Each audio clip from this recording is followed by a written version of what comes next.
자, 여러분 안녕하십니까? 자, 소개받은 박희준 강사입니다. 네, 반갑습니다.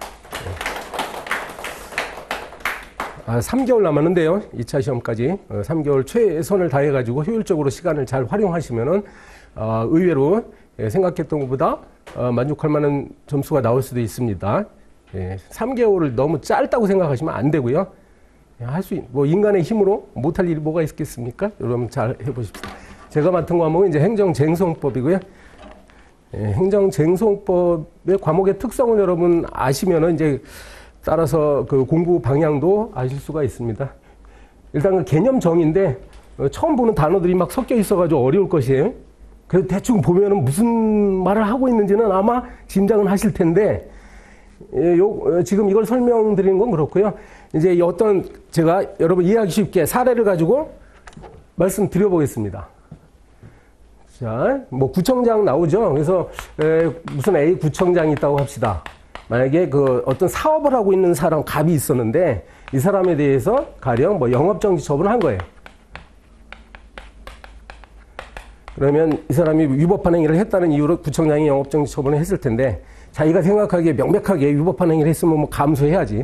그러나 이제 국가가 하는 일이 항상 옳지가 않기 때문에 혹시 저 구청장이 잘못 판단할 수도 있는 거죠. 그러면 이제 다퉈야 되겠습니다. 다투는 방법이 여러 가지가 있는데 그 중에 우리 과목은 소송 절차를 통해서 다툰 것이 요 주제라는 것이죠. 소송으로 이제 다툴 수가 있어요. 물론 저기 행정 심판 절차는 빼고요. 일단은 이제 소송 절차 중심으로 말씀드려보겠습니다. 법원에다가 제기하는 게 소송이죠. 소를 우리가 제기한다 그래요. 법원에 판사한테 저 억울하니까 영업정지 처분을 취소해달라 이런 식으로 이제 청구를 하는 겁니다. 판사가 이 사람 주장을 받아들여가지고 영업정지 처분을 취소해버리면 이게 소급해가지고 영업정지 처분이 없었던 것으로 돌아가니까 영업을 할 수 있게 되는 겁니다. 민법에서 취소의 개념 배우셨잖아요. 소급효가 있죠. 그래서 이제 우리가 공부할 것은 요 소제기 단계에서 첫 번째는 이제 소제기 단계에서 이런 것들을 공부하는 거예요. 과연 이제 원고 자격이 있느냐, 이거 원고 적격이라고 하는데 저 사람이 이제 소를 제기할 수 있는 자격을 원고 적격이라고 하는데 원고가 되겠죠? 그 다음에 이제 피고가 누구에 되느냐 문제. 구청장이 피고입니다. 그리고 대상. 영업정지 처분은 뭐 대표적인 우리가 이제 행정소송의 대상이에요. 때로는 사람들이 이걸 잘 몰라가지고 이게 소송의 대상이 아닌 걸 가지고 법원에다가 소장 제출하는 경우가 있을 수 있겠어요. 이거는 뭐 당연히 됩니다만 안 되는 경우가 있는데 우리는 그걸 판단하는 거예요. 공부를 하다 보면 그런 거 문제 냅니다. 이 사람이 소를 제기했는데 맞습니까?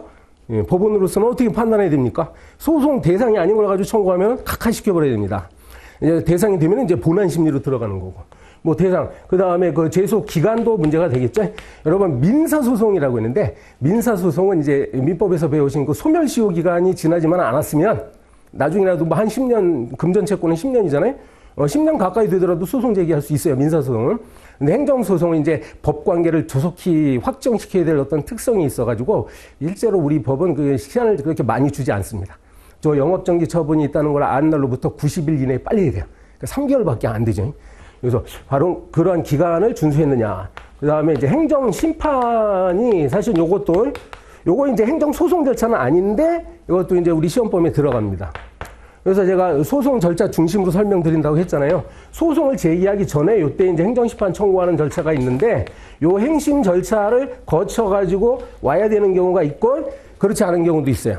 행정심판을 반드시 거쳐야만 소송을 제기할 수 있다고 한다면 이 행정심판을 제기했느냐가 하나의 소송 요건이 되는 거죠. 그리고 이제 뭐 법원의 관할. 자, A구청장이 종로구청장인데 엉뚱하게 저기 인천 법원에다가 소송을 제기하면 안 되겠지. 뭐 이런 걸 공부합니다. 자, 그 다음에 두 번째 단계가 이제 소송 요건이라고 하는데 이 요건을 다 갖추게 되면은 이제 본안 심리 단계로 들어가요. 본안 판단. 실제로 판사가 이 사건을 집중적으로 검토를 하는 거지. 여기에서 이제 누가 다툰다고요? 원고와 피고가 다투는 겁니다. 원고는 저 갑이고 피고는 구청장이에요. 그러니까 판사가 봤을 때 누구 말이 옳은지 막 이거 사실관계를 살펴보고 증거관계 살펴보고 해가지고 이제 판단해주는 과정을 본안 판단이라고 합니다. 여러분 조금 전에 노동법 설명 들으셨는데 노동법은 이제 실체법이라고 해가지고 요 과정에서 벌어지는 과정을 가지고 문제를 만드는 게 노동법 문제예요. 그래서 이제 요 단계에서 이제 그 노동법 사건은 사용자와 근로자가 다투는 건데 사용자와 근로자가 각각 원고 또는 피고가 돼가지고 각자 자기 주장이 옳다고 막 주장하겠지. 그럼 시험 문제는 누구의 주장이 옳습니까? 이렇게 물어보는 거예요. 예. 이게 부당한 해고입니까? 아니면 적법한 해고입니까? 막 물어보는 거예요. 그게 실체법적인 쟁점이고, 우리 시험에서는 그걸 안 물어보는 거죠. 예. 누구의 말이 주장이 옳습니까를 물어보는 게 아니라, 어떻다고요? 이 사람은 이렇게 소를 제기해도 되는 겁니까? 요 단계에서 이 사람이 이렇게 주장하는 게 가능합니까? 이런 걸 물어본다고. 그 사람의 주장이 옳으냐가 아니라, 왜 갑자기 이런 주장을 하는지, 요 가능성의 문제를 따져보는 거예요. 예를 들어서, 아니, 이 사람이 이제 여기에서, 구청장이 영업정지 처분 내릴 때 어떤 땡땡 사유를 얘기하겠죠. 이 사람이 도대체 어떠한 행위를 했기 때문에 내가 영업정지 처분 내리겠다. 이게 처분 사유가 있었는데, 갑자기 땡땡 사유가 아니라 소송 단계에서 세모 사유를 막 주장을 하는 것이 가능합니까? 이런 거를 공부하는 게 우리 과목이다. 이해되시죠? 예. 요 세모 사유가 옳은지 그런지 그건 상관없습니다. 그래서 본안 판단에서도 이거는 물론 실체법에서 많이 문제를 내는 건데 우리 행정쟁송법도 여기서 이제 몇 가지 쟁점이 있어요. 예. 그래서 이제 처추변이라고 조금 전에 말씀드린 게 이겁니다. 처분 사유를 추가하거나 변경할 수 있느냐 소송 과정에서 될 수도 있고 안 될 수도 있죠. 그러니까 어떤 요건하에 이게 가능한지를 우리가 공부를 하는 겁니다. 그리고 참가 같은 거 있어요. 요 사건은 이제 요거는 해당이 안 될 텐데 사건이 복잡해진 경우도 있습니다. 저 제3자가 등장할 수도 있어요. 제3자, 건축허가 사건이나 환경 사건 같은 경우에는 옆에 있는 주민들이 문제가 되는 경우가 있어요. 예, 그럴 때는 소송 과정에 갑자기 주민이 끼어들어가지고 소송이 뛰어들 수 있느냐, 이게 참가의 문제입니다. 참가의 문제. 그리고 이제 입증 책임. 입증 책임은, 저 사건에서 지금 영업정지 처분이 적법하냐가 문제가 되지 않습니까? 영업정지 처분이 과연 법에 맞게 이게 내려졌느냐는 누가 입증해야 될 것 같아요? 갑이 하겠어? 구청장이 해야 되죠? 예. 갑 입장에서는 구청장의 영업정지 처분이 이러이러해서 위법합니다. 이거를 입증할 필요는 없고요. 구청장 쪽에서 내가 이렇게, 당시 말에 미성년자한테 술 팔았기 때문에 내가 영업정지 처분 내린 거다. 요 사실을 입증해야 되는 거야. 입증 책임에 문제가 있습니다. 그리고 변경, 이 소변경의 문제가 또 나오는데, 대개 이제 취소 소송으로 이렇게 제기해요. 여러분, 우리 행정소송법이 46개 조문밖에 없어요. 다행히. 그만 달달 공부하면 되는데, 9조에서부터 34조까지 이 26개 조문이 취소소송이에요. 전체 46개 중에 26개가 취소소송 중심으로 되어 있기 때문에 취소소송 공부한 다음에 다른 여타 소송에 그 취소소송 규정을 이제 준용을 합니다. 근데 요거 처음에 이 사람이 취소소송을 제기했는데 생각해보니까 이게 취소소송을 제기할 사건이 만약에 아니었다고 합시다. 그럴 수 있겠지? 다른 소송이 있어요. 부작위 위법 확인 소송이나 무효 확인 소송 이런 게 있는데 그 소송으로 바꿀 수 있느냐? 예, 소송 중에 이게 소변경의 문제입니다. 대체적으로 이런 논점을 이제 여기서 출제를 하는 거예요. 본안심리 단계에서. 자, 본안심리 단계가 끝나면 이제 뭐가 되겠어요? 결론이죠. 판사가 결론 내는 걸 우리가 판결이라고 하지 않습니까? 예. 판결의 효력이 뭐가 있느냐, 이제 이런 거 살짝 공부하는데, 민사소송법, 선택하신 분들은 굉장히 여기서 아주 잘 공부하셔야 되고, 우리 행정소송법에서는 한 기판력이나 기속력이나 형성력, 요런 정도 이제 공부할 거예요. 지금 다 설명드릴 수는 없겠고, 요거는 이제 그 소송과 소송의 문제예요. 지금 이거는 영업정지 처분을 둘러싼 사건인데, 이게 만약에 국가배상 소송 사건으로 또 비화가 될 수도 있거든? 그랬을 때 이제 기판력이 문제가 됩니다. 그런 게 있어요. 그리고 이제 만약에 영업정지 처분이 이게 위법하다 해가지고 원고 승소, 그러니까 갑이 승소한 판결이 나왔는데 다시 행정청이 야, 나는 너 판사는 그렇게 생각했지만 나는 생각이 달라 그래가지고 이 사람한테 계속 영업정지 처분을 다시 부과를 하면 또 안 되겠지. 그런 문제가 있어요. 어떤 경우는 할 수도 있고 그래요. 전혀 이게 원고가 승소했다 하더라도요, 판결에서 승소했다 하더라도 행정청은 다시 이 사람에게 동일한 처분을 할 수 있는 경우가 있을 수도 있습니다. 있을 수도 있습니다. 어떤 경우에 가능한지, 불가능한지, 이런 것도 판단하는 문제고, 기속력 문제, 이런 거예요. 형성력은 아까 그 소급표예요. 취소 판결 나오면 처음으로 돌아가가지고 이제 그 영업정지 처분의 효력이 없어진다는 뜻입니다.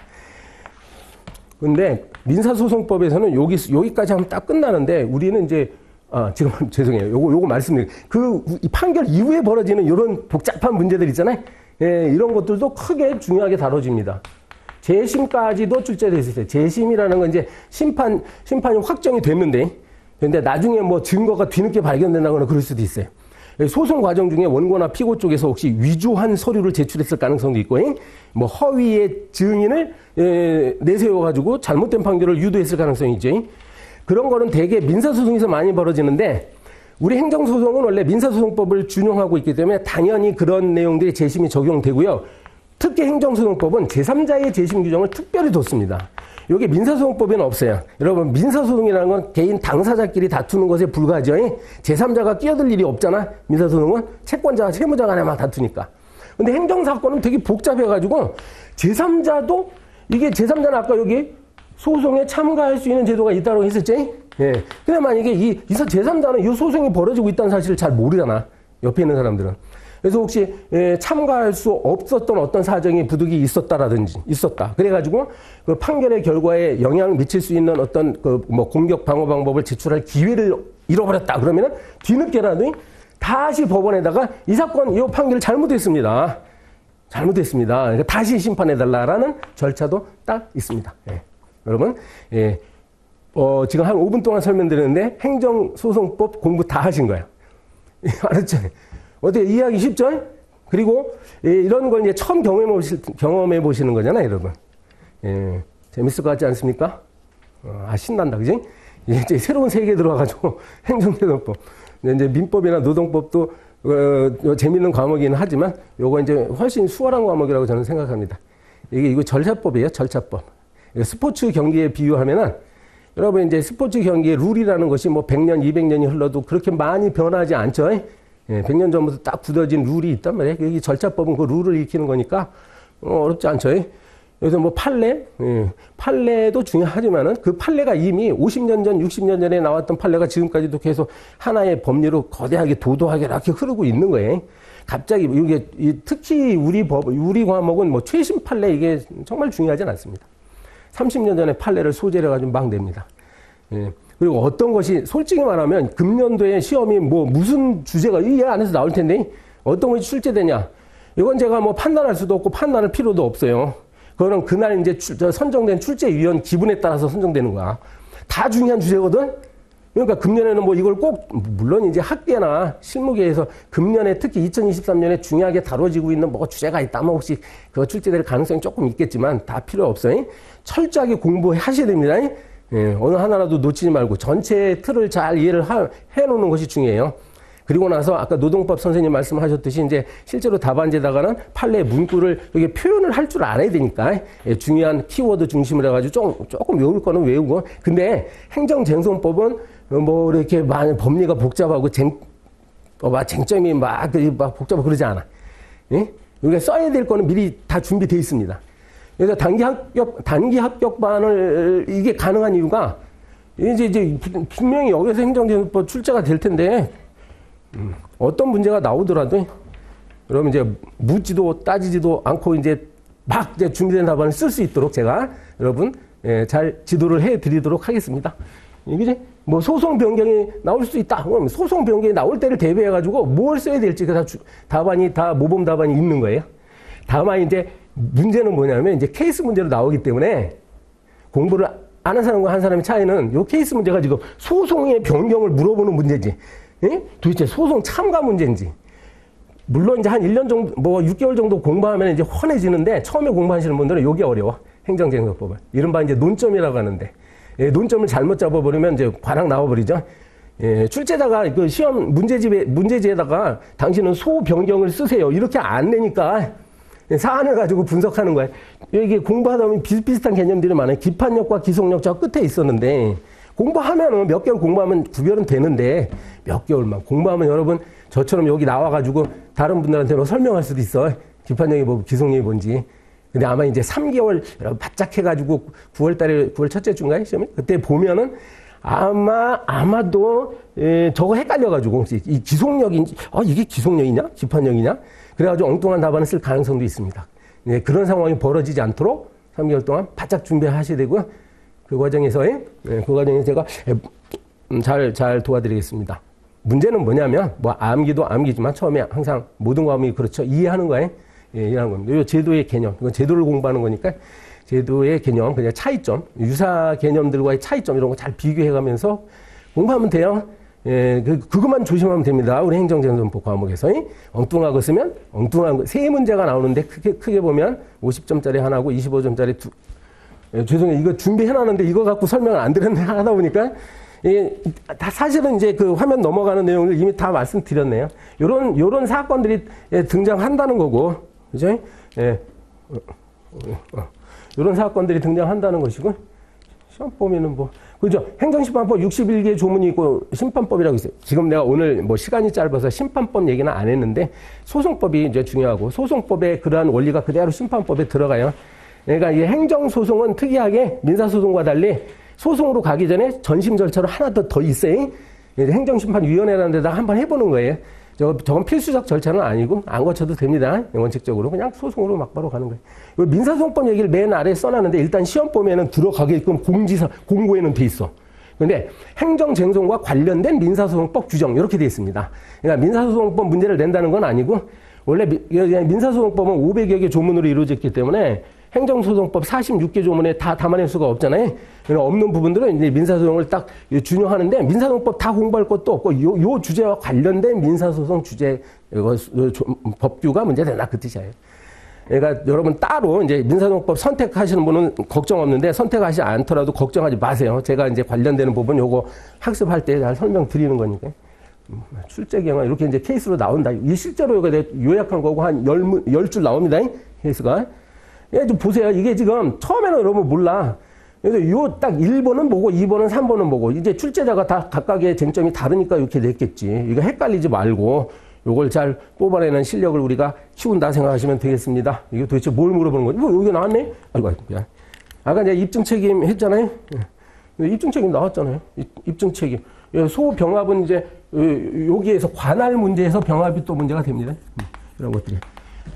이제 공부를 하면은 우리가 예측했던 문제들은 나오게 돼 있어요. 엉뚱한 문제 안 나옵니다. 우리 시험 과목에. 요게 바로 이제 기판형의 문제네. 이거는 요런 문제 나왔을 때 이게 기판형 문제라고 출제를 했는데 공부가 안 돼 있으면 이거 기속력 문제라 그냥 야, 이거 기속력이 문제가? 내가 잘 쓸 수 있어. 막 써. 점수 빵점이야. 그리고 요거는 제가 분석을 해봤지만, 물론 이제 그 잘 나오는 것들이 있어요. 주로 대상적격, 뭐 기속력 이런 거 나오는데, 이런 건 신경 안 써도 돼요. 이런 거 너무 신경 쓰지 말고 다 준비해야 돼. 다, 일단. 합격하려면 다 준비해야 돼. 이것도 마찬가지고. 그리고 노동법 선생님 말씀하신 거하고 비슷한 내용이니까요. 저런 걸 강조하는데 저는 이제 즐거움을 주는 답안이다. 그러니까 채점하는 분이 인간이기 때문에 짜증나게 하면 안 되지. 여러 가지로 짜증나게 하면 안 되는데, 일단, 우리가 이제 공부를 잘한 사람은 조금 이제 악필이더라도 드러나니까 짜증 안 나. 이제 공부도 잘 안 되는 상태에서 막 지저분하게 답안지 쓰고 그러면 짜증 나지. 도대체 앞뒤가 안 맞고 논리에 안 맞는 문장, 어법도 안 맞고 막 그러면 안 되겠습니까? 당연한 거고. 요게 가장 중요한 거예요. 출제 의도를 명확하게 이해하느냐가 관건이고, 이왕이면은, 여러분, 이쁜 필체를 쓰라는 얘기가 아니라 알아보기 쉽게 본인이 이제 악필이라고 생각하시더라도 합격은 할 수 있어. 근데 대신 또박또박. 알지? 예, 또박또박. 평소 자기가 이제 자기 혼자만 보는 그 글씨체로 쓰면 안 되죠. 이건 다른 사람한테 보여주는 글씨체니까 최선의 성의를 다해가지고 잘 써야 돼요. 요건 노동법 선생님이 말씀하시는 거 똑같습니다. 네, 법학 답안이기 때문에 서론, 본론, 결론식으로 해가지고 문제 제기하고, 이제 법학은 법률 조문이 있어. 법률 조문을 해석하는 과목이에요.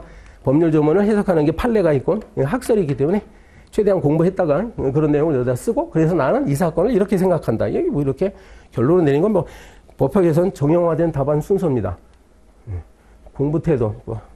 여러분 읽어보세요. 요게 지금 이 말이 뭐냐면 우리가 행정쟁송법은 커다랗게 보면 이제 행정법이라는 과목이 따로 있습니다. 행정법 안에 이제 행정쟁송법이 하나 있는 겁니다. 다행스럽게도 우리 시험 과목은 행정법이 아니야. 행정법이면 너무 공부할 게 많지. 이제 행정법에 대한 이해가 약간 있어야 되는데, 우리가 쟁송법 바깥에 있는 행정법 영역에 뭐가 있냐면 이제 뭐 비권력적 행위냐, 뭐 권력적 행위냐 이런 걸 막 공부합니다. 이게 우리 소송법에서 대상적격하고 문제가 되는 거예요. 이제 권력적 행위를 할 때, 국가가 권력적 행위를 할 때 우리는 소송을 제기할 수 있어요. 뭐 그런 거예요. 여기에 보면 이제 절차법 얘기 나오지? 왜 절차법이, 사실은 이것도 공부해두는 게 좋은데, 절차법은 어디서 문제가 된다고? 여기서. 이게 이제 판사가 이 사건을 영업정지 처분이 위법하냐를 판단할 때 구청장이 과연 적법 절차를 밟아가지고 처분을 내렸냐, 요걸 판단한단 말이야. 근데 그거를 우리 쟁송법 시험 문제는 안 냅니다. 다행스럽게도. 그건 실체적인 판단이니까. 그러니까 처분 자체가 위법하냐를 판단할 때 나오는 거라고. 그래서 행정법을 공부한다. 뭐 그런 식으로 일하시면 되습니다. 네, 알겠죠? 좋은 답은 나쁜 답안이 분명히 있습니다. 여러분. 이렇게 해서 단기 합격반은 이제 사례 연습집으로 합니다. 그 기본서는 제가 바라는 거는 여러분 이제 부족한 부분은 기본서 사라는 얘기가 아니라 혹시 뭐 도서관에 공공도서관에 가셔가지고 행정소송법 교재를 하나 빌리세요. 예? 그래가지고 전체적인 틀을 왜 문제집만 갖고 공부하는 건 좀 한계가 있어. 우리가 단기 합격반이기 때문에 문제집이요 사례집이 이해가 된다면 아무 상관없습니다. 예, 그지? 예, 실제 문제는 그런 유형으로 나오기 때문에 요거 사례집에 한 140여 개의 문제가 있는데 자꾸 반복하면 돼요. 예, 계속 반복하면 행정재정법 이렇게 나오는구나. 그거를 패턴을 알기 위해서 사례 연습으로 하도록 했습니다. 제가 작년에는 기본서 가지고 했는데 단기 합격반에 그냥 여러분 기본서는 이제 옆에다가 참고서로 이렇게 하나 놓고 도서관에서 책 빌려가지고 여기다 놓고 필요할 때 들어가가지고 궁금하면 이렇게 보시고 그 내용을 이제 요약한 게 사례 연습집이니까 요약해가지고 실제 답안의 형식에 맞춰가지고 한 거니까 이걸 가지고 계속 반복해서 보시면 돼요. 예? 그럼 비슷한 문제들이 계속 나오니까 계속 보시는 겁니다. 이거 나가야 돼 계속. 자, 끝났네. 그래서 네 감사합니다. 여러분 열심히 하시기 바랍니다. 이상으로 마치겠습니다. 네.